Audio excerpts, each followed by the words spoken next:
afternoon. I'm Emma Green reporting live this Wednesday, September 9th from DIS News. Here with me today is our sportscaster Joel Simerman and meteorologist Carter Ware, who we'll hear from later in the broadcast. What do you have for us today, Joel? Hi, Emma. I will be sharing a quite disturbing incident that occurred in high school football. Very interesting. What about you, Carter? Hi, I have the weather forecast as well as a story about an Italian storm. Now we are going to a live interview conducted by Alexa Marks from DIS News. She is speaking with Danish reporter Melissa Lutz, who was recently on site in Budapest, where she witnessed the refugee crisis firsthand. Hi, Melissa. It is great to have you back with us. Could you start by giving us a brief recap of the current refugee situation in Budapest?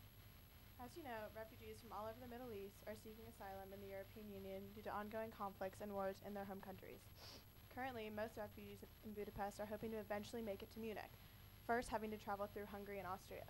Thus, hundreds are making the long journey from Budapest to Austria on foot after having escaped from refugee camps near the Serbian border.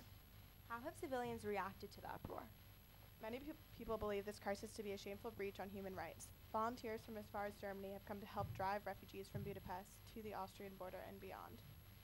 Why is there such a large concentration of refugees at train stations in Budapest? Thousands of migrants have made their way to train stations only to find international trains unavailable. This has caused huge masses of refugees to find shelter within the station after having slept on the street for several nights. How would you describe the mood in Austria with the large number of migrants entering, and how would you say it differs from that of Hungary?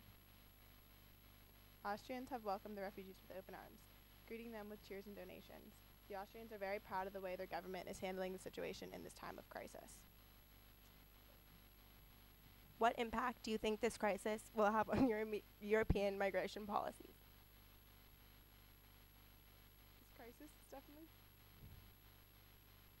sparked a lot of attention and has caused people all over the world to be engaged and upset. Thus, it is likely that there will be some major discussion of reform and regulation in the near future.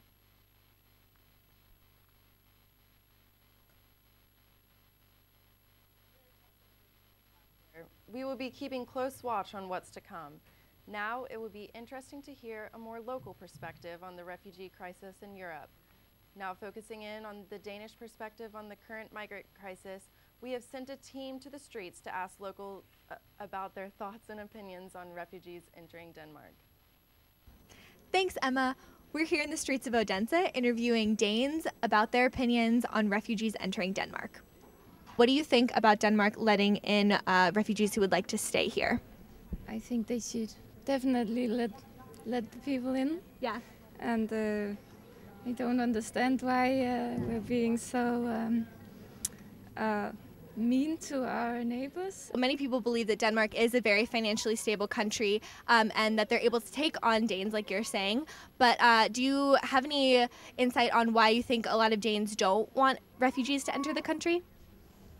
It's difficult to say, but I think people are maybe afraid. Some Danes are more comfortable with refugees entering the country because they feel that Denmark should help, while some are intimidated or perhaps even afraid of refugees entering the country. So back to you, Emma.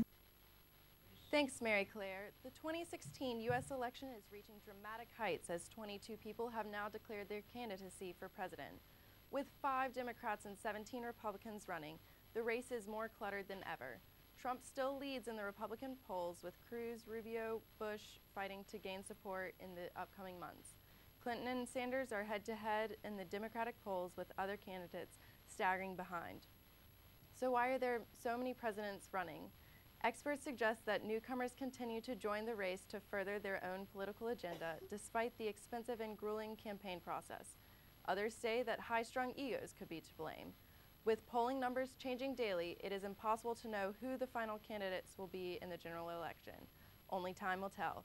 And now we'll go to Joel with today's sports. Thanks, Emma. During a San Antonio high school football game between John Jay and Marble Falls, 2 players from the John Jay football team tackled the referee. After the play began, one of the players slammed into the back of the referee, sending him to the ground. Shortly after, a teammate pummeled into the fallen referee, leading with his helmet. Both players were ejected from the game. The Northside Independent School District, along with the University Interscholastic League, are currently investigating the incident.